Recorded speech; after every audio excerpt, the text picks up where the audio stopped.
Terry Smith has been in the headlines lately with the collapse of three companies, Reed Investments Proprietary Limited, Reed Finance Proprietary Limited and Bradan Developments Proprietary Limited, owned and directed by Smith. At a closed meeting of the Newcastle Jockey Club last month, Mr Smith was given leave of absence as club secretary to sort out his business affairs. But late tonight, the NJC announced he had resigned. Mr Smith, who was a club member of more than 25 years, replaced Brian Judd as secretary last July. The new secretary is yet to be announced.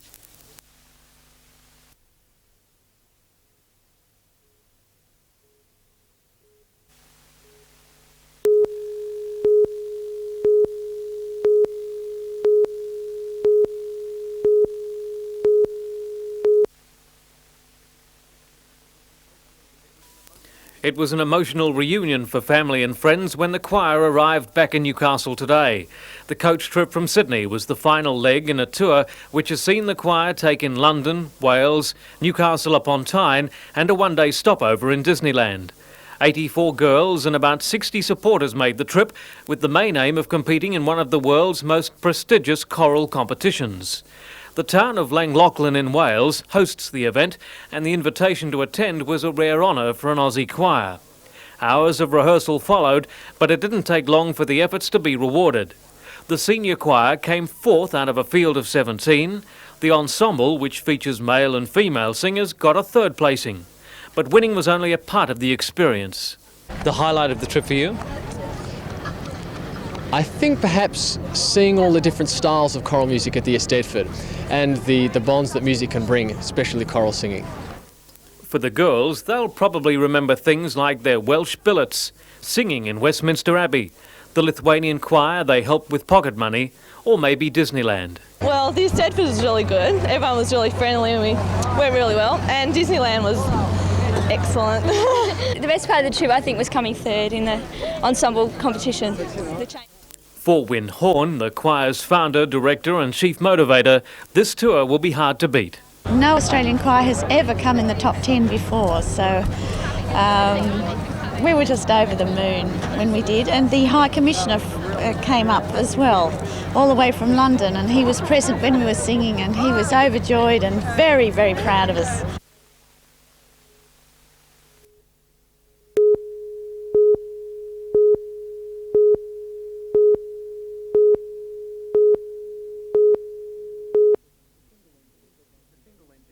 The single-engine Cessna 210 was being flown to Pelican for routine maintenance. Tom McClelland was there for its arrival. Well, I heard the engine gave a bit of a backfire and I think he was trying to go round again, and I just happened to look up and I just saw him skidding down the main runway. And the pilot got out okay? When I got down here, he was standing alongside of it, with a bit of a grin on his face, and he just said, "Oh, well, there's some that do and there's some that don't." The plane was being flown by its owner, an Adamstown man in his 40s. He was uninjured in the crash. Aero Pelican commuter services were delayed as the plane was towed away from the strip. Bureau of Air Safety Investigation officers will interview the pilot.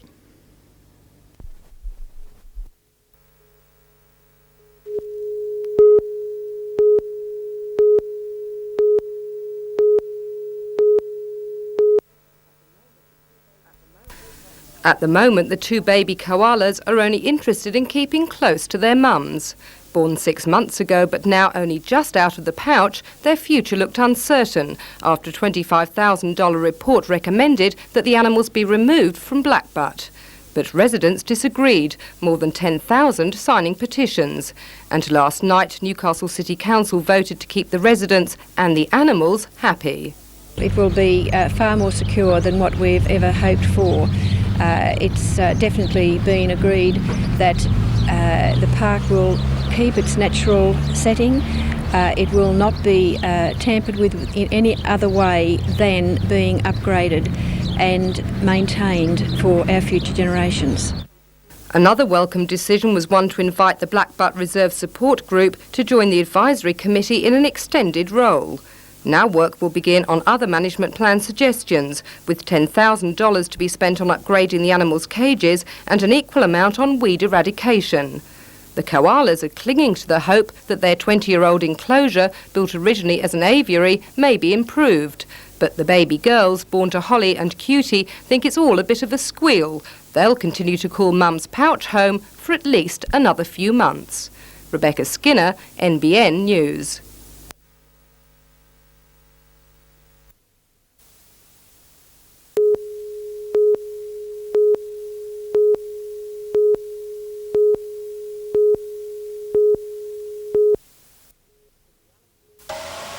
The reality of yesterday's package over industry restructuring between pharmacists and the government is only just beginning to sink in. The stupid thing is the pharmacies that are more likely to close are the ones that are probably of best service to the community. The pharmacies that by definition are more professional or have a higher proportion of their business as prescription, and especially prescriptions for low income or concessional or disadvantaged patients. And for those that remain open, there will be an increased burden. They'll be struggling very badly financially. Not only will they be getting less income, but they'll be expected to partially fund the closure of those pharmacies that have now left. So services will certainly have to be reduced. Numbers of pharmacies will have to be reduced. Staff, deliveries, all those things you traditionally associate with a good community pharmacy are going to be gradually diminished, eroded away, taken from you as a result of the government's decisions.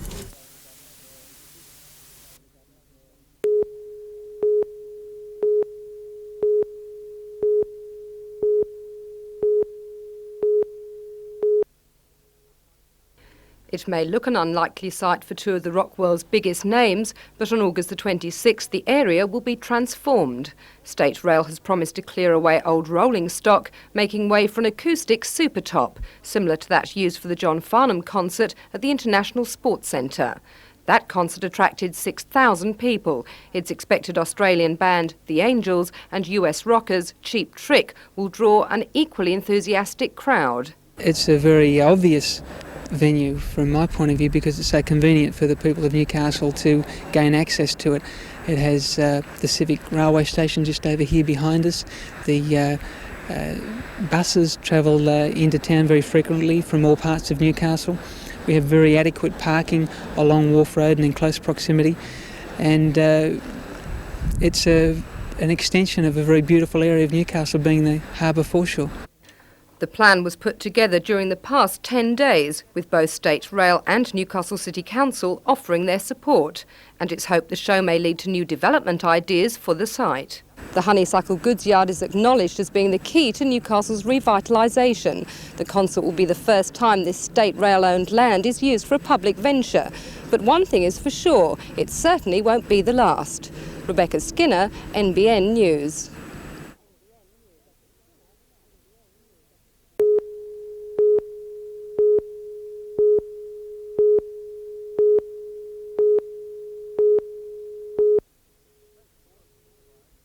Day 4 of the inquiry heard evidence from Maitland prison officers. Superintendent Philip Stacey, who began working at Maitland the day after Pidgeon's death, told the court he had telephoned Endeavour House to ask if prison officers were told about the dead youth's background. He was told they were not.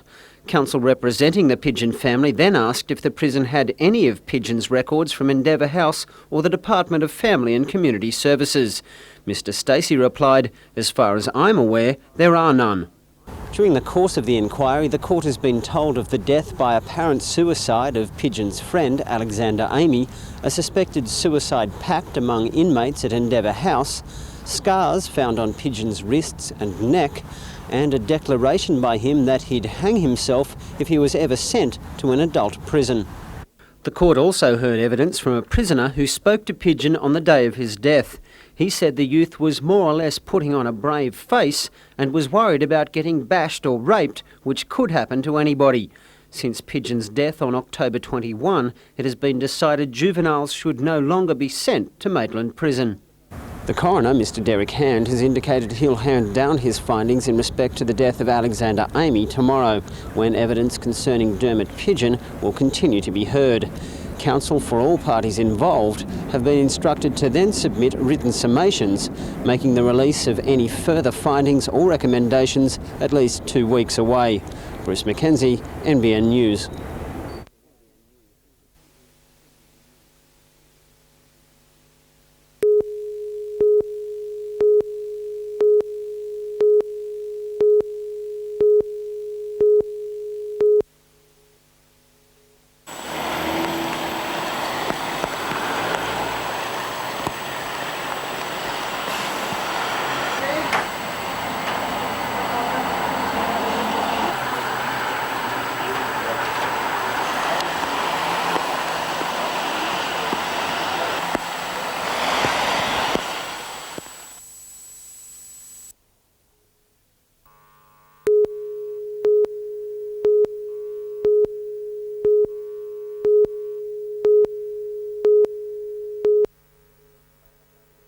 North Nelson Bay and Curry have shared the honours in the minor rounds with a win apiece, with the Bay belting Curry 26-6 in the first encounter and the Bulldogs getting revenge in the second 34-22. Curry will rely heavily on point-scoring machine hooker Phil Williams.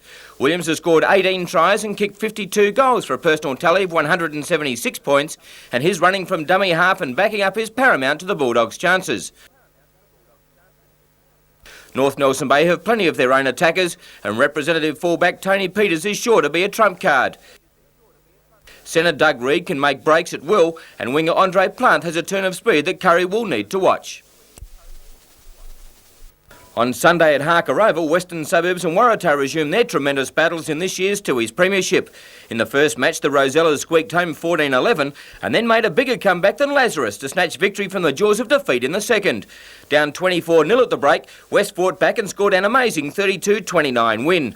Week in, week out, they've produced the goods, Waratah. They're very competent side, and I think a lot of sides have underestimated them this year, and we definitely won't on Sunday. We're going to have to perform like we have the last 2 weeks to get away with them. West Ford Pack is a mobile outfit with Michael Reid and captain coach Mal Graham leading the way. They are ably supported by the brilliant Neil Baker, who saves his best for the big games. For the Cheetahs, Craig Higgins at 5/8 is the playmaker, along with nippy halfback Paul Allardyce. Fullback Tony Picken has scored 129 points this season, and he could be a key to the Waratah team's chances. All in all, a super weekend of local rugby league.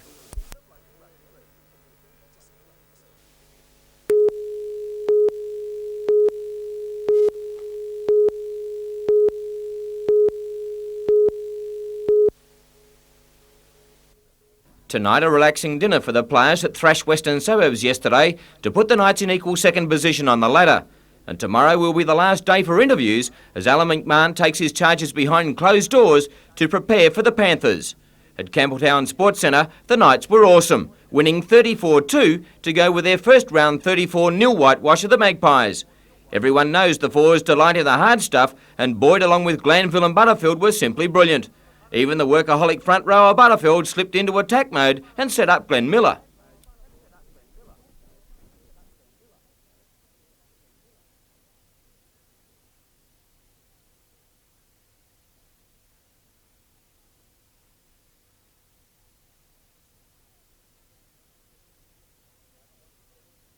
Butts wasn't finished and put Tony Kemp over in the second half.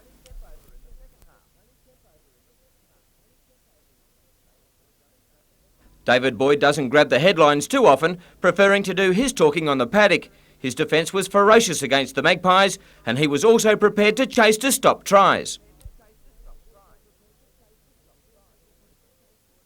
Fulmer, Doyle, Gordon, Miller and McCormick had excellent games, and Michael Hagan dictated play.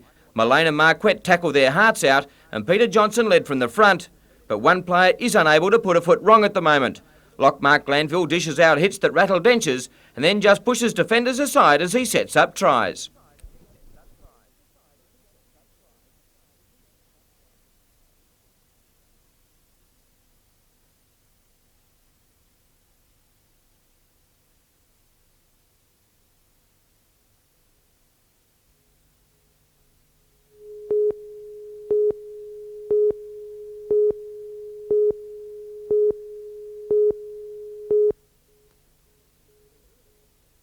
Revealing the news today, the Managing Director, Frank Wotherspoon, said the Newcastle Permanent is operating from a position of market dominance. He said it is financially the strongest building society in Australia and offered a barely veiled criticism of some organisations, particularly in Victoria, which have not invested as wisely. Our society didn't put big dollars into the big dreams of the big entrepreneurs. Instead, we invested in the people of the Hunter. It subsequently proved to be both of our benefits. Mr Wotherspoon said the society is seeking to stimulate the local economy for the benefit of a region which has seen its people go through a rough patch. It's nice for them to be able to see a local organisation is prepared to do something for them. That's one. Two, clearly we want to stimulate the real estate market. Thirdly, we want to stimulate the local economy, reduce unemployment, increase prosperity. Typical savings from October vary from $78 a month on a $100,000 loan over 25 years to $32 a month on $40,000. But there's even more interest relief being offered to borrowers. From August the 1st, that's this Wednesday, there'll be a change from calculating interest on the monthly balance to a daily one. For somebody who continues to make his repayment at the end of each month, probably there will be little difference. If somebody wanted to pay fortnightly, pay at the beginning of the month rather than the end of the month, then indeed the interest calculation will be to his benefit. The amount of interest charged will be less. Backing his claim to having the strongest building society in Australia, Mr Wotherspoon said profit for the past financial year is pleasing, with details to be released later in the week.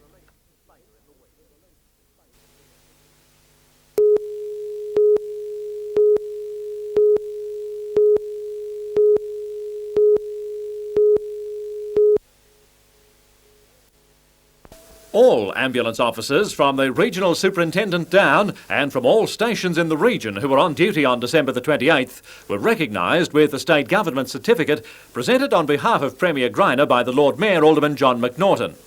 But the day belonged to paramedic Jeff Marlborough, who received the Meritorious Service Ribbon. Jeff was rewarded for his efforts in releasing a man trapped in an upturned vehicle after it crashed on the Nelson Bay Road on the 18th of May. In the highest traditions of the ambulance service, he risked personal danger to support the patient, while blood, petrol and paint from tins carried in the van dripped all over him. Jeff Marlborough himself needed medical treatment after the victim fell on him during the 45-minute rescue operation.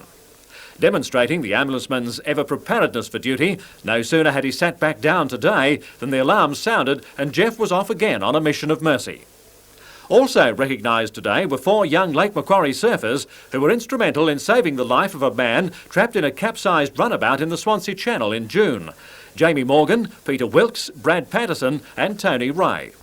Quite a few blokes out there surfing at the time that the boat tipped over. Yeah. And Peter, you also noticed this boat go over? Yeah, it was about 20 foot away from me when it went over. And as soon as it went over, I knew there was going to be trouble because it was a big wave. Brad, you darted in as well?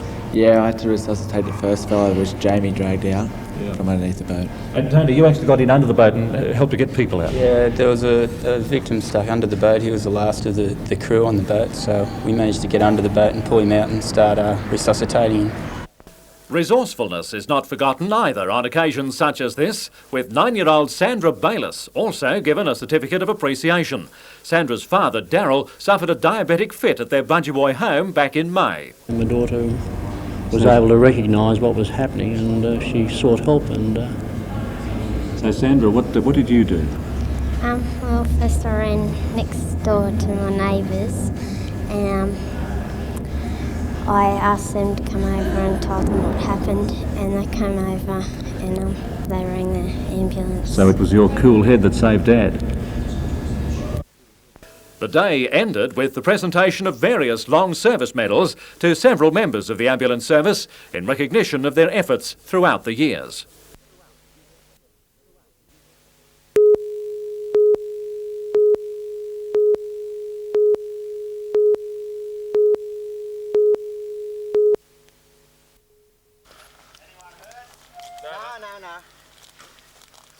I was instructed by Sydney to put it down.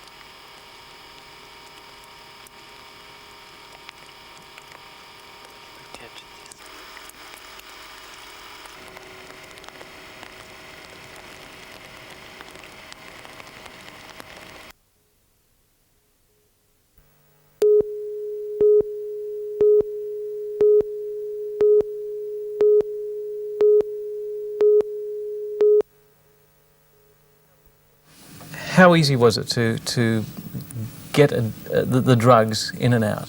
Easy, real easy. You can get them anytime you want. Just after visitors, you can get them in. Get people to bring them in for you and you can get them.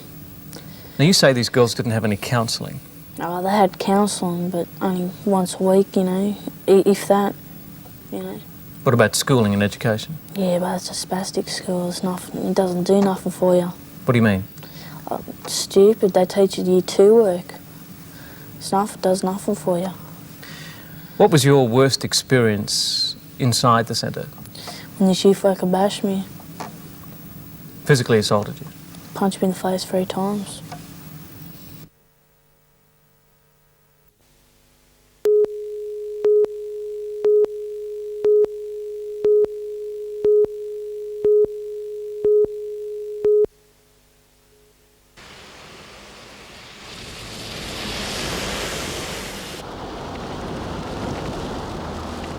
never going to pump anything out.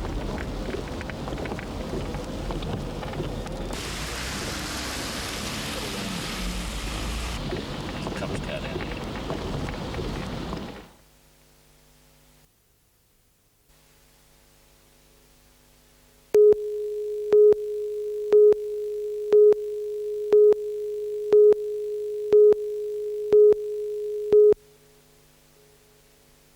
And more to the Knights, and halfback Steve Fulmer was on the job protecting the public from flying objects that inundated the ISC today. However, ground conditions aren't of real concern to the hierarchy at this stage. Newcastle Knights officials aren't terribly concerned as to the state of the ground because it does have the capacity to dry reasonably quickly. This was in evidence prior to the Brisbane game, where it had rained solidly for 48 hours, but come game time, it was as dry as a bone. But with the International Sports Centre underwater, training for the all-important clash with the Panthers has been transferred to a wet and windy Stockton. Conditions here at Stockton vastly different than they are at the International Sports Centre, although it's reasonably dry. But coaches and trainers will be very keen to keep their players injury-free because the temperature over here at the moment is really hamstring weather. Sam Stewart thinks that the Knights can go through and get their first win over the Penrith Panthers. Well, to date, it is the most important game we've played in our 3-year history. And we're going into this game second equal spot with Penrith, and not having beaten Penrith, we really want to beat them. But Penrith are on the same sort of shoes on the same foot for them. They must win this game too, and at this stage we're both looking sort of 4 games down the track at the top 5, and I suppose it's either them or us at this stage in the top 5, and really in the long term we're gunning for top 3.